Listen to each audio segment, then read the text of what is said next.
দর্পণপুর নামের একটা গ্রাম ছিল। এই গ্রামের লোকেরা মাটির বাড়িতে থাকত। গ্রামের লোকেরা খুবই সুখী জীবনযাপন করছিল। এই গ্রামেই মহেশ নামের একজন যুবক থাকত। মহেশ নিজের স্ত্রীর সাথে আমের বাগানে ফল জমা করছিল।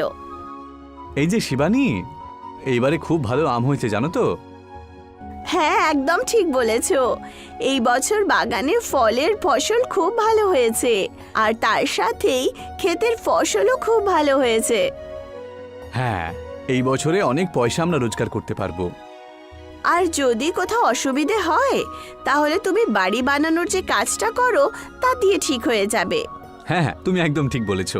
তাহলে চলো এবার আমরা এগুলো বাজারে বিক্রি করে আসি, আর বিকেলেই দেখা হবে, ঠিক আছে? হ্যাঁ, আমিও ততক্ষণে বাড়ির সমস্ত কাজ করে ফেলছি। মহেশ ফলের ঝুড়ি নিয়ে বাজারের দিকে রওনা দেয়। মহেশ যেই মাত্র নিজের দোকানে এসে বসে, ওখানে প্রধান আর কিছু লোক তার কাছ থেকে ফল কিনতে আসে। এই যে ভাই মহেশ, মনে হচ্ছে এই বছরে তোমার বাগানে খুব ভালো ভালো ফল হয়েছে, তাই না? হ্যাঁ প্রধান মশাই, একদম ঠিক কথা বলেছেন। আমি আর শিবানী আজকে এই বিষয় নিয়েই তো কথা বলছিলাম। অনেক ফলের কথা হলো, বুঝেছো? তোমার সাথে কিছু দরকারি কথা আছে আমার। কি কথা আছে প্রধান মশাই? আসলে ব্যাপারটা হলো যে গ্রামের মাটির বাড়িগুলো অনেক পুরনো হয়ে গেছে, তো তাই আমরা ভাবছি যে এবার থেকে আমরা পাকা বাড়ি তৈরি করে নেব, তাহলে বেশি সময় পর্যন্ত টিকে থাকবে। হ্যাঁ হ্যাঁ, আপনি একদম ঠিক কথা বলেছেন। আমিও তো আমার বাড়িটাকে পাকা বাড়ি করার জন্যই ভাবছিলাম, কিন্তু সবথেকে বড় সমস্যা হলো গ্রামের প্রতিটা মানুষ এত পয়সা কোত্থেকে আনবে। হ্যাঁ, আর সেই জন্যই আমি ঠিকাদারের সাথে কথা বলার কথা ভেবেছি। আজকে দোকানটা বন্ধ করার পরে তুমি আমার সাথে ঠিকাদার বাবুর বাড়িতে যাবে। ঠিক আছে, তাহলে তাই হোক। প্রধান নিজের কথা বলে ওখান থেকে চলে যান, আর মহেশ প্রধানের সাথে ঠিকাদারের বাড়িতে চলে যায়। কি হয়েছে প্রধান আর মহেশ, তা হঠাৎ আমার বাড়িতে? একটা দরকারি কাজ ছিল ঠিকাদার বাবু, তাই তোমার কাছে জিজ্ঞাসা করতে এলাম। আর মহেশকে আমি সেই জন্যই নিজের সঙ্গে নিয়ে এলাম, বুঝলে? তা বলো, কি কাজ?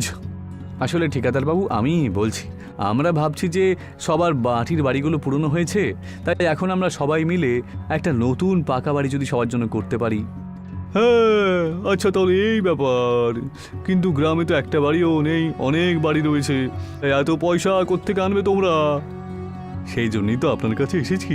হ্যাঁ হ্যাঁ হ্যাঁ, এখন আপনি আমাদেরকে যদি সাহায্য করে দেন তাহলে গ্রামের সবাই মিলে আপনাকে আস্তে আস্তে পয়সা মিটিয়ে দিত। কি সমাজ বাজে কথা বলো, আমি এরকম কোনো সাহায্য করব না। পয়সা নিয়ে এসো, তারপর কথা হবে, ঠিক আছে? আরে বাইরে থেকে লোকও তো আমাকে ডাকতে হবে, আর বাড়ি বানানোর যে জিনিসপত্র রয়েছে তারও তো দাম দিতে হবে। ঠিকাদার বাবু, লোকজন তো আমরা গ্রামেই পেয়ে যাব, আর কিছু পয়সা আমরা জড়ো করে দিতেও পারবো। আপনি আরেকবার ভেবে দেখুন না দয়া করে, আর আমাদের সাহায্য করুন। ছা, এসব বাজে বাজে বল, তো তোমাদের সাথে ভালো করে কথা বলার চেষ্টা করছি, সেই জন্য তো সুযোগ নিচ্ছ না। আমি এসব করবো না, পয়সা আনবে তবেই কথা হবে, নাহলে কিচ্ছু হবে না। এবার যাবো এখান থেকে। একবার ভেবেই দেখুন না ঠিকাদার বাবু, কোনো না কোনো উপায় তো থাকবেই, কারণ এরপর যখন বৃষ্টি হবে সবার খুব সমস্যা হবে, কিছু না কিছু সাহায্য তো করতে হবে, তাই না? হ্যাঁ, ঠিকই কথা বলেছো যে লোকজন আর বাঁচতে অসুবিধে হবে। প্রতি বছর যখন সবার সমস্যায় রয়েছে, তাহলে সবাইকে বলো যে সবার কাছ থেকে 1-1 বিঘা জমি আমাদেরকে দিয়ে দিতে। কি বলো? মহেশ, চলো আমরা চলে যাই এখান থেকে। আমি বুঝতে পেরেছিলাম যে এরকমই কিছু পাবো আমরা উত্তর, কিন্তু তাও একবার চেষ্টা করার কথা ভেবেছিলাম, তাই তোমাকেও এই সব দিন দেখতে হলো। কিন্তু প্রধান মশাই। প্রধান মহেশকে ইশারা করে দেয়, আর মহেশ নিজের শব্দ পিষে খেয়ে নেয়। ঠিকাদারের কথা শুনে মহেশ খুব উদাস হয়ে যায় আর নিজের বাড়িতে চলে যায়। শিবানী তার চেহারায় এই উদাসতা দেখে তাকে জিজ্ঞাসা করে, আরে গো, কি হয়েছে? কথা কি বলো? কিছু না শিবানী, শুধু এই ঠিকাদার বাবুর কথাগুলো শুনে আমার খুব কষ্ট হচ্ছে। এরকম কি বলে দিলেন উনি? গ্রামের লোকেদের সাহায্য করার জন্য ঠিকাদার বাবুকে বললাম, আর উনি আজেবাজে কথা বলে আমাদের তাড়িয়ে দিলেন। এই বর্ষাকাল আসতে চলেছে, সবার বাড়ি একেবারে পুরনো হয়ে গেছে, জানি না এরপর কি হবে। তোমার মন খুবই সরল সোজা, তুমি সমস্ত গ্রামবাসীদের জন্য এত ভাবো। ভগবান করুক যে তুমি এই পরিস্থিতি পার করার শক্তি পাও। গ্রামবাসীদের জন্য কিছু করতে পারলে ভালো হতো। এখন ঘুমিয়ে পড়ো, এইসবের ব্যাপারে কালকে ভেবো। ঠিক আছে শিবানী, এছাড়া আর কি করতে পারি বলো? মহেশ ঘুমিয়ে পড়ে আর সে একটা স্বপ্ন দেখে। স্বপ্নে মহেশ একটা আমের গাছের কাছে আম তুলছিল, আর সেই আমটা খুলে দেখতে পায় যে তার ভেতরে একটা কাঁচের বীজ রয়েছে। কাঁচের বীজ সে মাটিতে পুঁতে দেয়, আর ওখানে একটা গাছ চলে আসে যার মধ্যে কাঁচ ঝুলেছিল, যেন সেই গাছের ওপরে কাঁচ ফলের মতো ফসল হলো।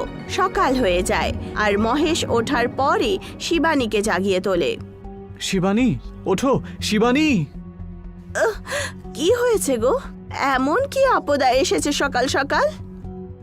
আরে কোনো বিপদ নয়, আমি শুধু একটা স্বপ্ন দেখলাম, আর সেই স্বপ্নে আমি দেখতে পেলাম যে আমের আঁটির বদলে একটা কাঁচের বীজ রয়েছে, আর তার থেকে এমন একটা গাছ উৎপন্ন হচ্ছে যার মধ্যে থেকে কাঁচ বেরিয়ে আসছে। কিন্তু এটা তো মাত্র একটা স্বপ্ন না, তুমিও তো। সৎ পথে থাকলে পেট খালি থাকে না, বুঝলে? কালকে আমরা একটা কোনো উপায় খুঁজছিলাম, হয়তো এটাই সেই উপায়। আমি বুঝতে পারছি যে তুমি গ্রামবাসীদের সাহায্য করতে চাও, কিন্তু এইভাবে স্বপ্নটাকে সত্যি ভাবা তোমার স্বাস্থ্যের জন্য ঠিক নয় গো। তুমি যাই বলো না কেন, তবে আমার সন্তুষ্টির জন্য একবার তুমি চলো না, একবার যাই। আচ্ছা ঠিক আছে, চলো। চলো যাই, চলো। মহেশ আর শিবানী নিজের বাগানের দিকে রওনা দেয়। ওখানে পৌঁছানো মাত্রই তারা গাছের ওপরে একটা চমকানো কাঁচের আম দেখতে পায়। দেখলে, আমি তোমাকে বলেছিলাম না, এটি স্বপ্নটা নিশ্চয়ই সত্যি হবে। হ্যাঁ গো, তুমি একটা কাজ করো, এই আমটা এক্ষুনি ভেঙে দাও। মহেশ সঙ্গে সঙ্গে একটা পাথর মারে আর সেই কাঁচের আম নিচে পড়ে যায়। সেই আমটা মহেশ যেই মাত্র খোলার চেষ্টা করে, সেই আমটা খুলে যায় আর তার মধ্যে থেকে একটা কাঁচের বীজ বাইরে আসে। দেখো শিবানী, আমরা এটাকে পুঁতে দিই, বুঝলে? কাঁচ বেরিয়ে পড়লে তাহলে সেটা দিয়ে গ্রামবাসীদের বাড়ি বানাতে পারবো, আর সব সমস্যা মিটে যাবে। হ্যাঁ গো, একদম ঠিক বলছো। এটা কালকে দেখতে আসবো, আর তার সাথে প্রধান বাবুকেও নিয়ে আসবো। দুজনই আমের বীজটা মাটিতে পুঁতে দেয় আর তার উপরে জল দিয়ে ওখান থেকে চলে যায়।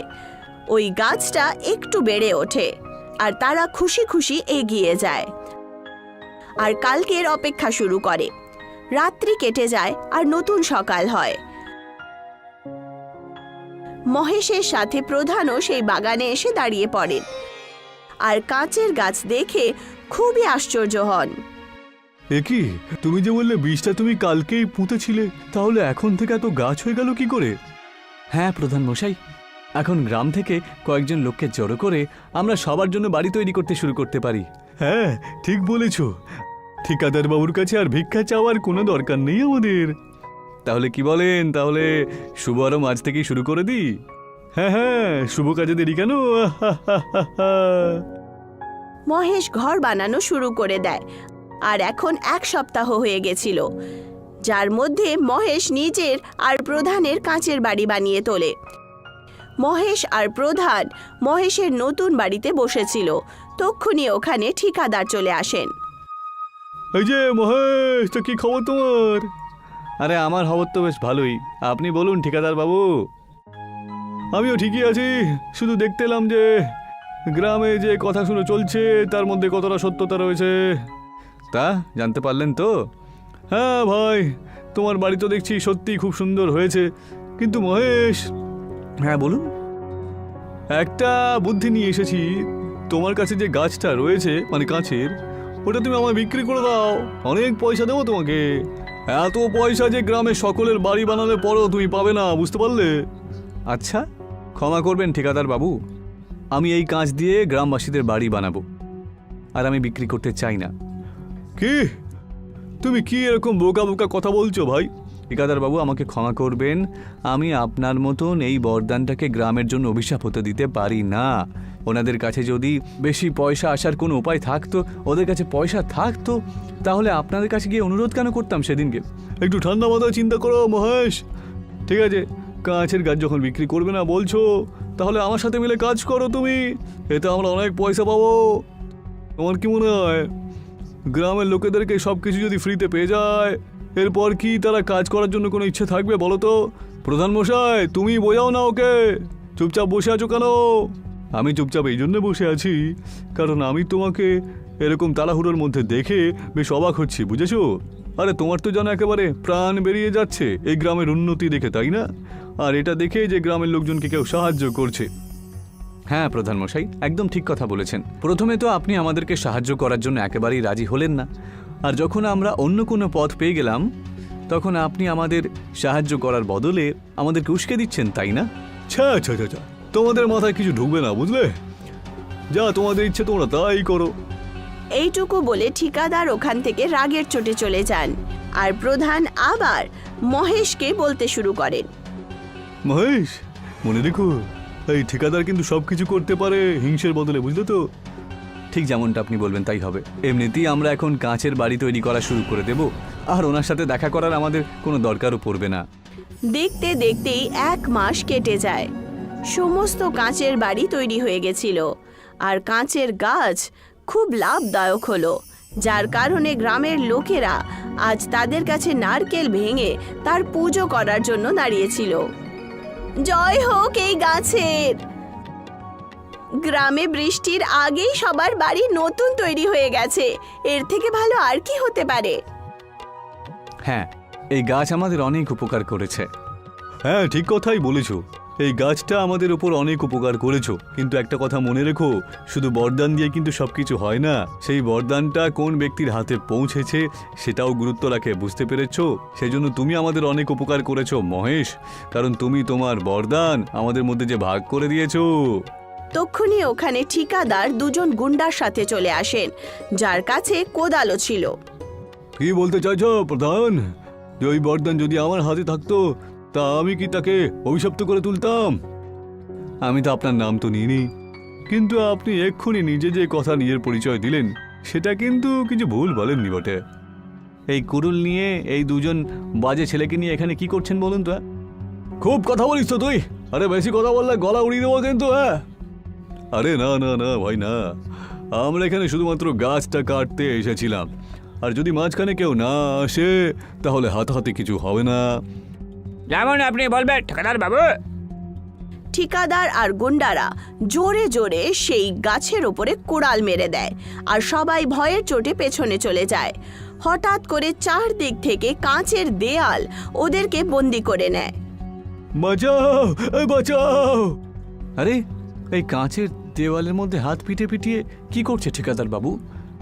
জানি না ভাই, জানি না, কিন্তু খুব মজা লাগছে আমার। এইভাবেই কাঁচের গাছ আবার একবার গ্রামকে বাঁচিয়ে তোলে আর সবাই প্রচণ্ড হাসি খুশি ভাবে নিজের নিজের কাঁচের বাড়িতে থাকতে শুরু করে।